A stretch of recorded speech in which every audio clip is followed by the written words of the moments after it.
Dani, gracias por acompañarnos. Daniel Restrepo, fundador de Taller A. Y pues yo lo he presentado, me vas a corregir como el abogado de los emprendedores jóvenes de Medellín y Antioquia y seguramente también de Colombia. ¿Es correcto, Dani? ¿Es una buena introducción o no? Pues sí, hemos tratado de enfocarnos en el emprendimiento. Lo hemos conversado en varias ocasiones. Vi una oportunidad en que había un público desatendido, que era el emprendedor. Y también vi una oportunidad en que Medellín estaba en ese momento cogiendo ese impulso en el ecosistema del emprendimiento pues en Latinoamérica. Claro, pues los emprendedores han existido toda la vida, ¿cierto? Todos los empresarios de hoy, Medellín ha sido una ciudad de empresarios, pues fueron emprendedores en algún momento. Pero digamos que ese impulso se empezó a ver después de los 2000, 2005, 2010, empezamos a ver un impulso fuerte en el emprendimiento, en los jóvenes que se pusieron a crear empresa, pero digamos que claramente la tradición del abogado es como apuntarle a empresas grandes, ¿cierto? Digamos que el abogado normalmente busca clientes grandes, es lo normal, los precios de los abogados normalmente son costosos y claramente los emprendedores, pues al estar empezando o al estar con los recursos limitados para su emprendimiento, pues no ven en el tema legal una oportunidad. Y normalmente, que eso pasa en la medicina, en la psicología, el emprendedor es reactivo, ¿cierto? Como las personas, ¿cierto? Tú no vas a donde el psicólogo hasta que de pronto tienes una situación que amerita hablar con alguien, hasta que, como dicen por ahí, tocas fondo. Ujú, Pero si uno fuera juicioso con su salud mental, por ejemplo, uno iría a conversar con alguien, ujú. a contarle cómo se siente, de manera preventiva para evitar el golpe. En el tema legal sucede lo mismo, ¿cierto? Si yo de manera preventiva converso con un abogado, siendo emprendedor, pues puedo tomar seguramente decisiones estratégicas antes y no darme un golpe de que, por ejemplo, no, la marca que me gusta o que yo estoy posicionando no se puede usar, o peleas entre socios, entre otras cosas que se pueden presentar, se pueden ir mitigando.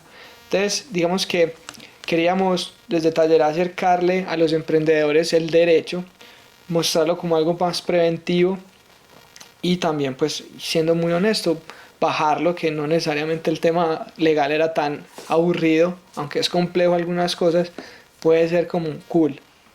Yo quiero que hablemos así, vamos a hablar un poquito, conversado como amigos que somos, pero de trabajo y de ese valor del trabajo, de emprendimiento y pues de la historia, de tu historia de vida. Quisiera empezar por una pregunta que seguramente no va a ser teórica en tu caso porque la vives y es muchas personas mayores, mis tíos, no sé los tuyos, pero hay como un lugar común en este momento y es la gente joven no quiere trabajar. Eh, Esa idea se ha ido generando y quisiera conocer tu opinión porque además no únicamente tienes la experiencia de emprender, sino que has asesorado muchísimos emprendedores en la ciudad y en el país. La gente joven no quiere trabajar, ¿lo compartes o no? No, yo creo que lo que ha cambiado es la prioridad, pienso. Digamos que las personas antes, voy a poner mi caso particular y a unir con lo personal. Imagínense, mi padre murió cuando él tenía 13 años, él llevaba aproximadamente 20, 25 años trabajando en una empresa. Cuando mi padre muere, por el agradecimiento que tenía a la empresa, nos becan a mi hermana y a mí Mm, en estudio. ujú, Pero ¿qué era lo que, cuál es el mensaje ahí? Mi familia fue tradicional, como muchos, trabajé 20, 30 años y pues muy agradecidos obviamente por esa empresa, pero donde lo que motivaba de pronto a la generación de mis papás era pues una estabilidad, generar un ingreso y que nos alcance para pagar la casa, el carro y la beca del pelado, ¿cierto? ujú. Digamos que normalmente, obviamente si se genera algo más, bienvenido, pero ninguno se iba a mover de la zona de confort. Y entonces eso hacía que el empleado durara 20, 30 años hasta que se pensionara. Yo hice la práctica en Bancolombia. Cuando llegué, habían personas desde Conavi y llevaban ya 40 años en Bancolombia. Y ese era como lo que los motivaba. Entonces yo siento que lo que está pasando hoy es que esa motivación cambió. Digamos que ya los pelados no quieren estar 30 años haciendo lo mismo. Vuelvo al ejemplo de Bancolombia con todo el respeto. había un abogado que solo se dedicaba, por ejemplo, a poderes.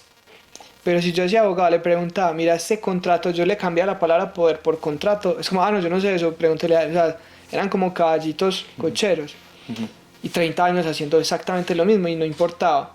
Mientras que hoy un pelado que le pongan a hacer 30 años lo mismo, no lo vas a encontrar. Entonces, eso uno. Entonces yo creo que el propósito por el cual una persona se emplea hoy es diferente al que se empleaba antes.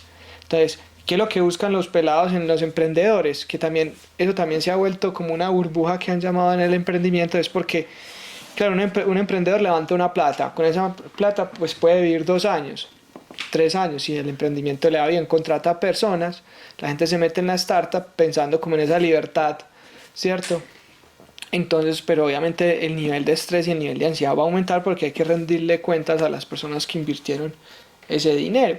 Entonces, digamos que hoy lo que quieren las personas es sentirse que la empresa donde trabajan realmente están conectadas con su propósito. Hay una persona que conocemos que tuiteaba esta semana, que es Caloncho Correa, tuiteó algo similar y era decir, las empresas en este momento tienen que hacer que sus empleados se conecten con su propósito, tanto el propósito personal, pero que se conecten con el propósito de la empresa. Entonces yo siento que la gente no quiere trabajar, es falso, la gente sí quiere trabajar, pero quiere encontrar lugares que lo conecten. También, ¿cuál es el problema? Pues, y voy a utilizar un refrán de papá, ni mucho que queme al santo, ni poco que no lo alumbre, ¿cierto? Y es, ¿cómo encontramos ese justo medio? Porque tampoco puedo pasarme de mes en mes buscando un empleo que me conecte. Yo por eso tengo que trabajar mucho en mí, y eso es lo principal. Hablábamos la semana pasada con Pablo de Ors, que estuvimos en un espacio muy bacano, y él decía, de meditación y reflexión. y mira que él decía, el líder debe transmitir primero energía y autoconocerse. Entonces yo creo que eso mismo aplica en una persona que quiere buscar un empleo. Conócete, qué es lo que tú quieres, qué es lo que esa persona interna tiene como propósito, y con base en eso busca qué empresas están alineadas con ese propósito. ¿Cierto? Si me pongo a disparar como a la de Dios, claramente voy rotando mes en mes. Entonces ahí es donde ese pensamiento empieza a coger fuerza. Incluso también, no me acuerdo quién lo decía, pero me gustó mucho esa frase, y es que las empresas no escogen a la persona, la persona la que escoge a la empresa. ¿Cierto? Tú te presentas a Taller A, por ejemplo, y yo te hago una entrevista, entonces tú mandaste tu hoja de vida, entonces me estás escogiendo a mí como una posibilidad. Y luego yo digo, bueno, Federico es la persona que yo quiero en mi equipo, y te llamo, te digo, Fede, quedaste. Tú a la larga puedes decir, no, ya no me interesa. O sea, realmente quien elige trabajar en una empresa es la misma persona, no la empresa. Si te das cuenta, tú fuiste el que mandaste la hoja de vida, o estabas buscando, llegaste ahí porque tú estabas buscando algo. Ahí dicen, es que me recomendaron de casualidad. No, una casualidad no, pues.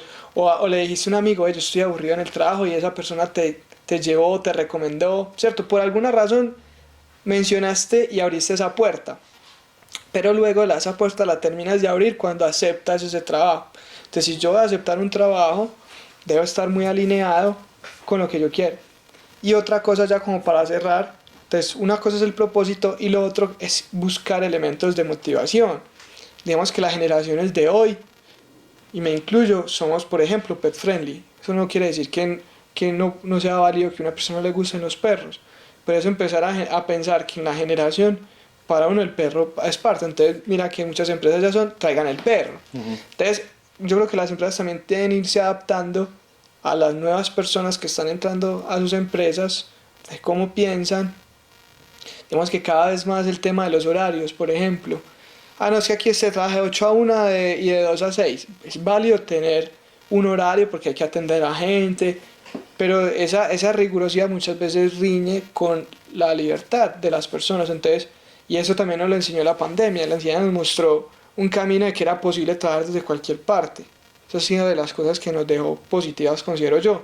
Entonces mira que muchas empresas vengan 2 días, ¿cierto? Vengan 3 días, entonces eso también a la persona le da como cierta libertad. Antes era un problema pedir un permiso para una cita médica.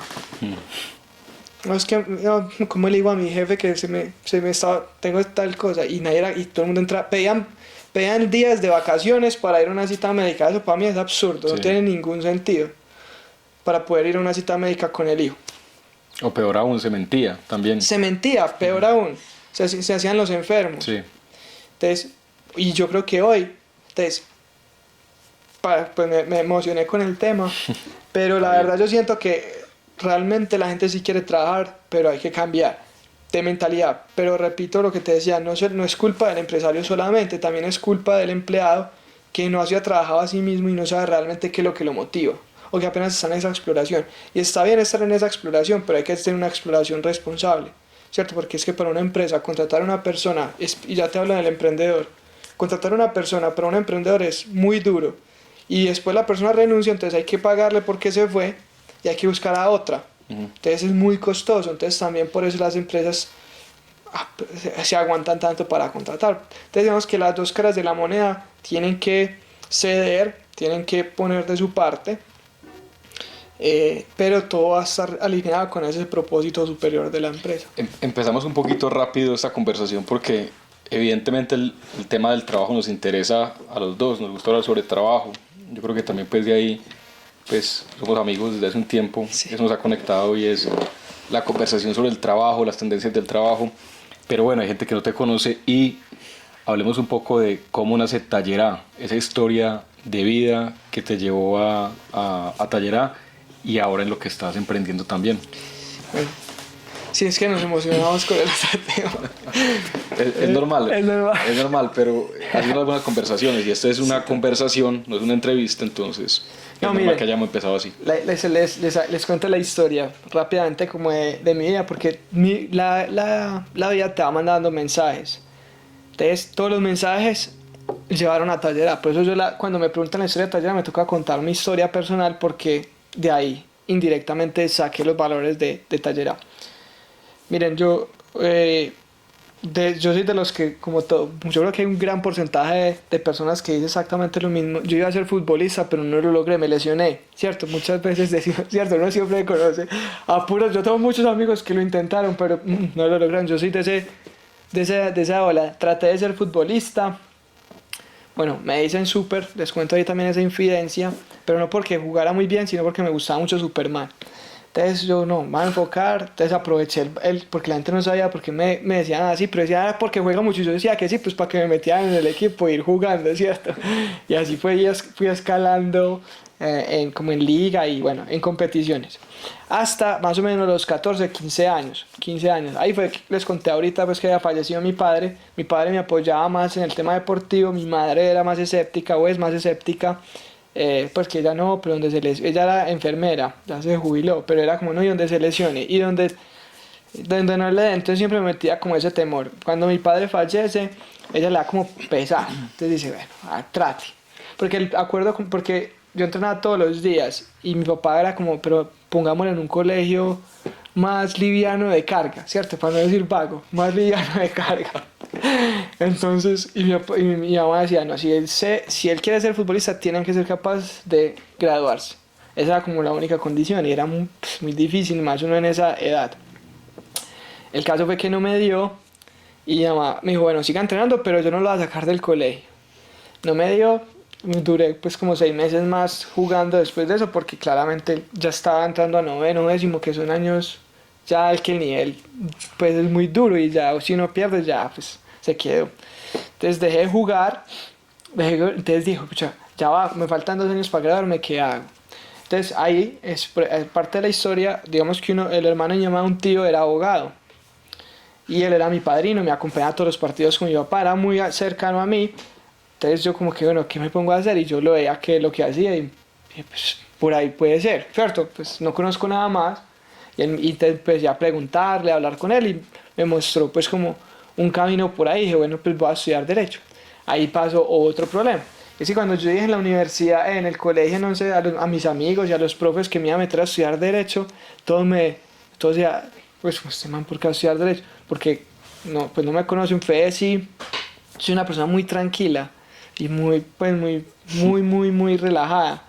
Y normalmente está el cliché del abogado gritón, peleón, ofuscado, ventajoso, con todo el cariño pues lo digo, porque esos son los estigmas. Yo les pregunto a ustedes, ¿qué piensan de un abogado? La mayoría de las personas van a dar conceptos negativos. Eso es una realidad.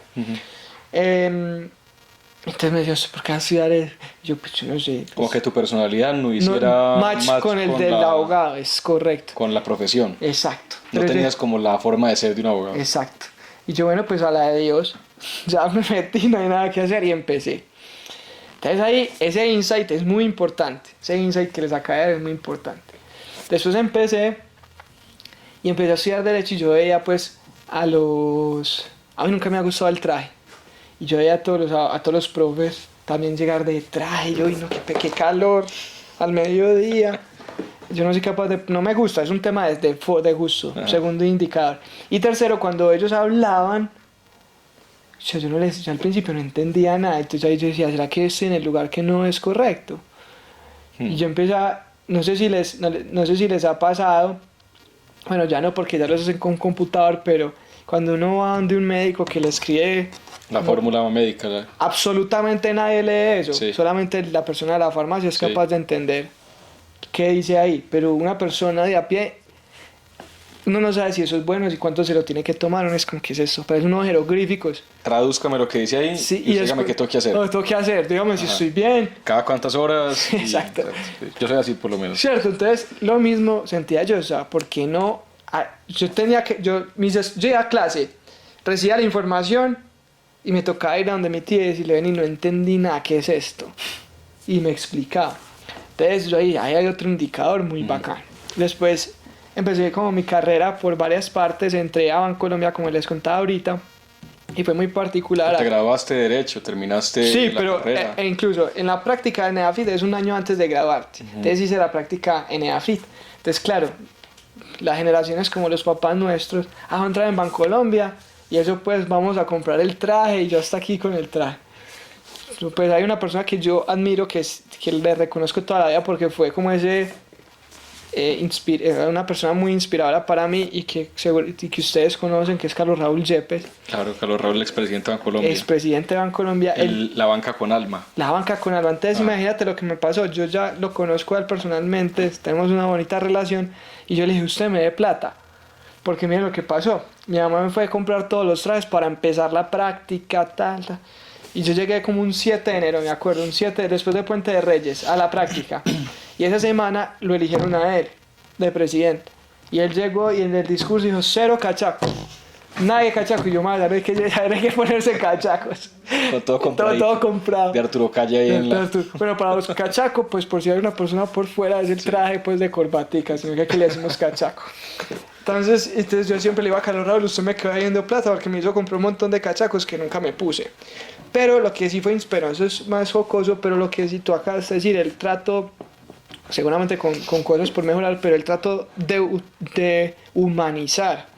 Y yo estuve un año allá y yo veía lo que él trata de hacer, él es abogado de profesión, incluso estuvo mucho tiempo trabajando en ese tema hasta que fue presidente. Entonces era como, por eso digo, fue muy inspirador, porque este man se metió a un sector tan tradicional como el tema bancario, el tema financiero, y empezó con un discurso más humano. Pues no tengo mucha experiencia, pero yo creo que nunca antes alguien, por lo menos en Colombia, le había metido esa palabra humano a algo tan duro como un banco. Entonces yo no estaba en esa área, pero yo me acuerdo que a los que cobraban y les quitaban las casas los metieron como a cursos para que hablaran con las personas, o sea, como para cambiar ese mindset del inquisidor a quitarle la casa porque no ha pagado, a ver cómo, o sea, es impresionante. Entonces yo veía eso y dije, pucha, por ahí es, pues ahí hay algo que yo no estoy viendo y que por ahí puede funcionar. Ahí sí te identificaste como con esa cultura, con la cultura del abogado primero no, pero cuando lo viste ya reinterpretada por alguien, dijiste... Por ahí puede ser. Claro, entonces por eso siempre lo digo. Y con Carlos Raúl me pasó lo que dicen en el emprendimiento elevator pitch.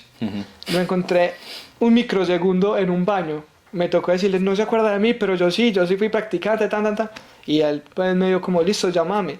Ya estaba en taller. Y yo pues me dio el número y fijo nunca en la vida me va a contestar. Y preciso, a los otros, pues una persona que me impresionó porque ahí mismo me sacó hueco.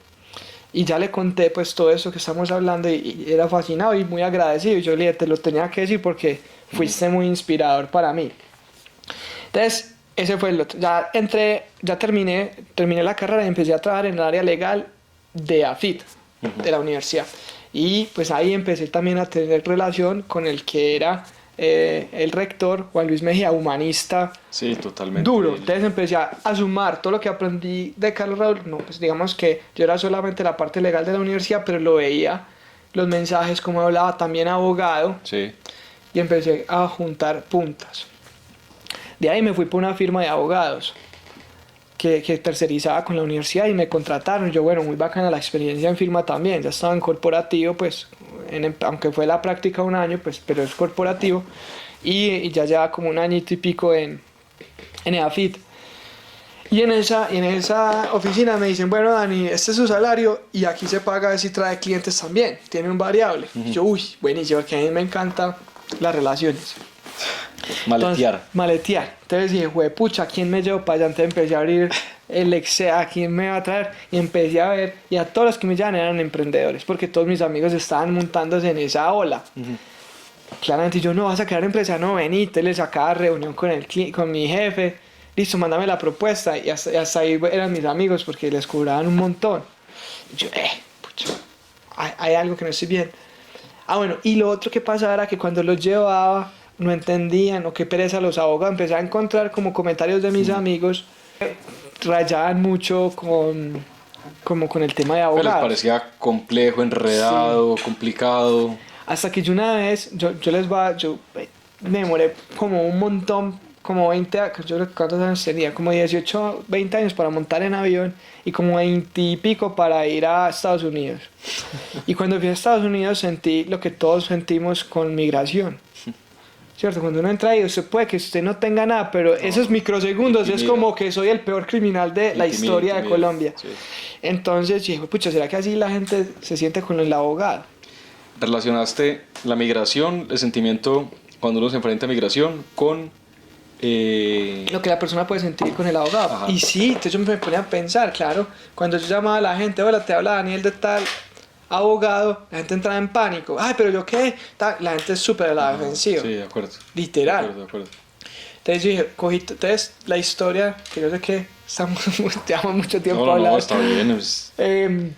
Cogí la historia, toda esta historia para decirles que dije, pucha, hay unas personas que están desatendidas, que es el emprendedor. Sí. Hay unos estigmas alrededor del abogado. Y mi personalidad el antiabogado. El antiabogado puede unir esas dos puntas. Ajá. Te empecé a rayar, pues para empezar a ver qué pasa. No lo pensaba en ese corto plazo, porque particularmente no me tocó, pero mentira, sí, un poquito, porque empecé a dar clase en la U, en EAFIT. Y pues dentro de los requisitos era hacer una maestría. Entonces me dijeron, si yo lo puedo poner de profe, pero tiene que empezar ya una maestría. Entonces me metí, no sé por qué, pero hoy le agradezco mucho a la meca del abogado tradicional, que es la Universidad Externada de Colombia.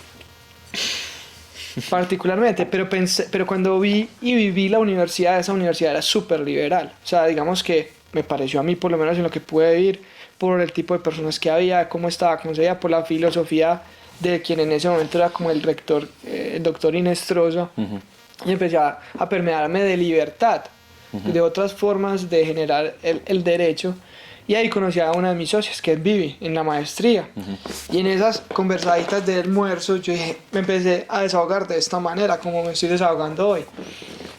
y ella me dijo, pucha, ¿qué me has dicho? Yo pienso, empezamos a como co-crear. Y yo le dije, pues, ¿por qué no le hacemos? A ver qué pasa.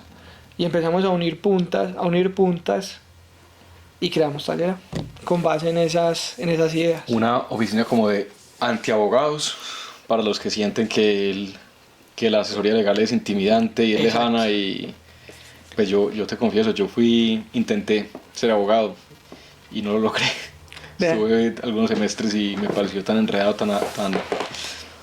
pues que dejé y seguí mi carrera de ciencias políticas, de la que pues soy orgullosamente egresado, pero sentí lo mismo cuando me enfrenté con el mundo del derecho, también con padre abogado. Pero Dani, y una pregunta, esa sensibilidad ya, digamos, para relacionarse con emprendedores, que son muchas veces personas jóvenes que tienen un sueño, que vieron algo y que quieren lograr, porque también así como hay en algún momento aquí entrevistando a un músico, al Flaco Gallego, hablábamos de el resultado final. El artista, el reggaetonero, la reggaetonera que tiene la camioneta, la mansión, el jet, con los emprendedores es muy parecido, porque también pues, el paradigma Mark Zuckerberg, Facebook, la compañía de X cientos de empleados, las ganancias, también se creó como una especie de imagen sobre el emprendedor exitoso que es el más improbable de todo. Y eso, evidentemente, me lo decías en una conversación, le genera una cantidad de ansiedades a personas que están emprendiendo y dicen, quiero llegar a hacer esto, pero van 4 años y casi que ni puedo pagar la nómina a fin de mes. Hablemos un poquito como de ya ese nivel de comprensión humana tuya con los emprendedores y de acompañamiento, perdón la palabra, no sé si sea la adecuada, psicológico, espiritual o humano, cómo ha sido y cuál es, perdón que está tan larga la pregunta, Tranquilo. como tu mirada frente a esas ansiedades que las redes sociales generan, que LinkedIn genera, especialmente entre quienes están en el mundo laboral competitivo, si puede decirse de esa forma. Pues sí, mira, la verdad es que uno, pues indirectamente, pues al volverse como ese partner del emprendedor, pues empecé a generar lazos y a generar como una red con amigos y hoy día pues trato de como de unir esos cabos. Y entre esas conversaciones normalmente era, no, es que tengo este problema, es que tengo... Entonces me empecé a volver indirectamente porque es que el abogado normalmente es el que recibe el problema, ¿cierto? Digamos que uno va, como hablábamos ahorita, normalmente tú buscas al abogado cuando tienes una situación. Desde me quiero separar, necesitas un abogado. Desde quiero despedir a alguien, necesitas un abogado. Peleé con mi socio, me quebré. Mira que en todos los escenarios del emprendimiento, hasta incluso en lo personal del emprendedor, tocas la puerta normalmente de un abogado, normalmente. Entonces, claro, pues digamos que Tallera con esa filosofía empezó a generar eso. Entonces nos tocaban la puerta, nos empezaron a llamar. Entonces uno dice, pues pucha, o sea, hay algo que no está bien. Digamos que yo creo que el tema de salud mental se ha vuelto ya un tema pues público, no es un tema de un emprendedor, porque es que el emprendedor es una persona. Entonces todas las personas estamos pagando por lo mismo. Pero en el emprendimiento lo empezamos a evidenciar de manera muy muy fuerte. Entonces, digamos que uno indirectamente se vuelve como ese psicólogo, pues ni más faltaba, pues tampoco es una profesión y obviamente hay que ser responsables con las personas que lo ejercen, pero si se vuelve una fuente de consulta, me está pasando eso, ¿qué hago? Entonces, normalmente lo que tratamos de hacer, pues, es a partir de estudiar, de conversar, yo también de apoyarme como en otras personas que lo hicieran ya así profesionalmente, de psicólogos y demás, de generar conversaciones que le den valor al emprendedor pues para que puedan estar tranquilos. Que tú lo acabaste de decir, muchos emprendedores incluso están generando más impacto y no necesariamente han salido en revistas o una noticia que levantaron plata, pero cuando uno les dice, pero vení, ¿cuántos empleos estás generando? Tantos. Ah, bueno, ¿cuántas familias? ¿Quiénes son esas familias? Ah, con todo el cariño, no, son de tal comuna o son madres cabezas de familia. Y necesitas salir en Forbes o en alguna revista. Eso es más valioso que levantar $10 millones. Son 10 personas que, gracias a ti, a tu esfuerzo y a tu dedicación, están viviendo hoy. Entonces, como que muchas veces, ¿te acuerdas de lo que hablábamos ahorita? Se nos olvida ese propósito porque nos empezamos a permear de información.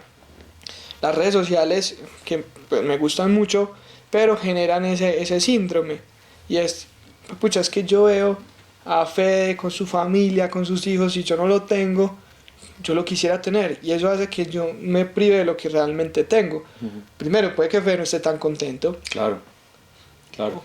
Cierto, uno. Exactamente. O puede que aquí podría generar la misma felicidad, pero me estoy desenfocando allá. Sí, vemos otra vez que el resultado, la foto bacana, pero no vemos nada diferente de eso. La típica, la del viaje. Está en tal parte, bueno, no sabe lo que le costó llegar allá. Compró tal carro, moto, no sabe lo que le costó eso. O no sabe las agujas que está pasando para pagar eso. Vemos el resultado, pero no vemos el proceso. Entonces, claro, ¿qué pasa? Y el sentimiento, además. Total, entonces, ¿qué pasa? Si yo soy emprendedor y empiezo a mirar qué pasan los años y yo o no levanto plata o no salgo en una revista, pucha, ¿será que sí estoy logrando lo que quiero? Pues, ¿será que sí soy exitoso? Entonces el nivel de frustración empieza a aumentar. Entonces primero, ¿hasta dónde normalizamos la palabra éxito? ¿Qué entender por éxito? Lo segundo, también lo hablábamos ahorita, el porcentaje de startups o emprendimientos que continúan son muy poquitos versus la cantidad de empresas que cierran o que no dan. La semana pasada hubo bastante revuelo en el mundo del emprendimiento porque se generó una discusión acerca de una startup que había levantado muy buen dinero que de ese grupo de Rappi que es Muni, y la pelada pues como que se descargó y escribió en LinkedIn todo lo que sentía y todo ese nivel que la llevaron ahí. Entonces dije, pucha, qué pecado. O sea, uno solo ve que levantó 27 millones, no me No acuerdo, el proceso pero no y se lo da que le cuenta que generó. esa pelada no tiene vida, está con una depresión o con una situación muy complicada. Entonces, ¿pero por qué? Pero ese realmente es lo que nosotros estamos viendo. Entonces, vuelvo a lo mismo, lo importante no es si salgo o no, eso puede ser una consecuencia de tener un propósito claro, ¿cierto? Digamos que tampoco es satanizar el que levanta, es bienvenido, pero es también celebrar lo que uno puede lograr, cuántos empleos, cómo lo estoy haciendo, ¿cierto? Qué metodologías, ser responsable, y por último y no menos importante es normalizar, por ejemplo, la palabra fracaso, ¿cierto? Nosotros normalmente decimos, no, es que, pucha, no puedo llegar a decirle a mis empleados que no tengo para pagarles. Entonces se traga todo.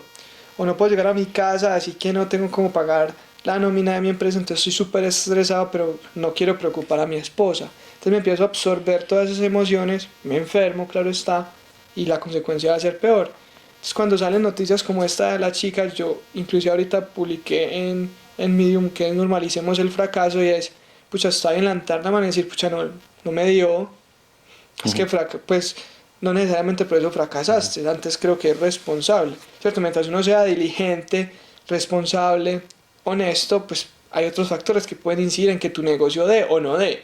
Ya hay casos de irresponsabilidad donde, que salió incluso la serie en estos días de WeCrush, del de WeWork, que pues Sí. utilizó el dinero para otras cosas. Entonces ya digamos que ahí ya hay un tema ético de por medio, pero si es una persona juiciosa, como no tirarle tan duro en ese sentido, es como el mensaje. Dani, quisiera terminar como haciendo una pregunta para quienes van a ver esta conversación, emprendedores, no emprendedores, personas que estén pensando en emprender, y es, ¿cuáles son esos valores? Que es lo que nos reúne también acá la conversación como para emprender si se quiere.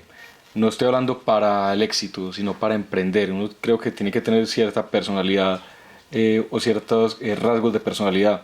¿Cuáles son los valores que crees en tu experiencia que has visto de los emprendedores que realmente logran éxito, no únicamente económico, sino impacto, generando empleo o generando un impacto en la sociedad o en el medio ambiente? Pero ¿cuáles son esos valores que crees que deberían tener alguien que quiera emprender? Pues una pregunta que la respuesta es pues muy subjetiva, ¿cierto? Es Claro. válido otros pensamientos, pero en mi forma de pensar, el primer valor es, por así decirlo, un tema de humanidad, ¿cierto? Es ser buena persona. Digamos que normalmente los resultados nos exigen como, no, necesitamos levantar plata, entonces, no sé, maquillemos este número o digamos esto, y empiezo como para lograr ese resultado a hacer incluso cosas que no debo. Entonces yo creo que hay que ser buenos seres humanos, ser muy claros en ese sentido y muy honestos. Ujú. Lo segundo, digamos que también muy afín como al tema humano, es entender que es que yo, la verdad, no solamente tengo pues como clientes, por así decirlo, sino que tengo un grupo de personas que me rodean, los stakeholders, que llaman en el capitalismo consciente. Mira todas las esferas que tiene tu empresa, mira cómo tienes a tus empleados, mira cómo tienes a tus proveedores, ¿cierto? Por ejemplo, a tus socios. Entonces, digamos que un emprendedor tiene que tener una mirada de 360, no generar simplemente como, yo soy muy querido con mis clientes, pero soy el peor jefe o no les pago bien. Entonces, un emprendedor hoy en día tiene que ser consciente y ser muy humano de que hay unos grupos de interés que necesitan ser igualmente tratados. Lo tercero, coherencia, ¿cierto? Yo creo no tiene sentido, no tiene sentido yo pedir o sacar una marca de, no sé, sostenible, de sostenibilidad, y yo ser súper contaminador, ¿cierto? Escuchando al flaco gallego, también decía algo similar, o sea, digamos que la coherencia se vuelve muy importante en ese sentido. Y cuarto, muy resiliente, porque digamos que en el tema del emprendimiento van a haber situaciones de...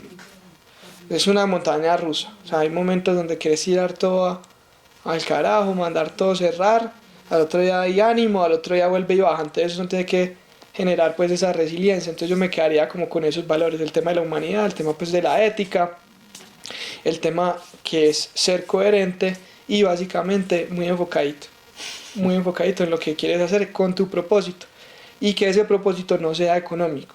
No quiere decir que no sea importante generar rentabilidad, ni más faltaba, pero si tú te enfocas en tu propósito, esto va a venir, ¿cierto? Va a llegar porque estás enfocado en lo que es. Eso es básicamente. Dani, gracias, qué buena conversación. Esperemos que pues, esto le sirva a mucha gente para evaluar su vida laboral o para emprender o para simplemente pensar sobre el trabajo, la importancia del trabajo. Gracias, hermano. Muchas gracias. No, feliz. Antes creo que muy largas las respuestas, sino que me emociona mucho el tema. No, qué bueno. Muchas Pasión. gracias. Gracias, hermano.